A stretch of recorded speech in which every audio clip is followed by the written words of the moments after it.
To bola akcia team building pre jednu leasingovku. Si pamätám, sme mali aj kuchárku so sebou, tam ma budila jednu noc, lebo klienti opití jak bomby mi v noci v Primoštene odviazali loď.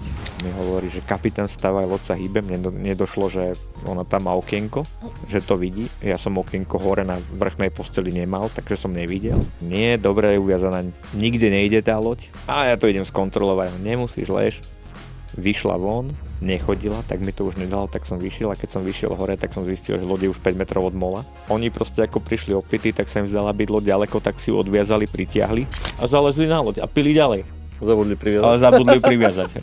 Takže toto bola jedna z mojich prvých plavieb, takých akože ozaj komerčných. A potom to šlo a potom zistili, že nie som úplný blbec, tak ma zoberali aj ďalej. A potom, že teda možno niečo vie ten Jano aj vysvetliť, tak som začal učiť. Možno vie aj niečo o tých plachtách, tak ma zobrali na súťaž. Na majstrovstvo Slovenska. To bola prvá naša spoločná súťaž.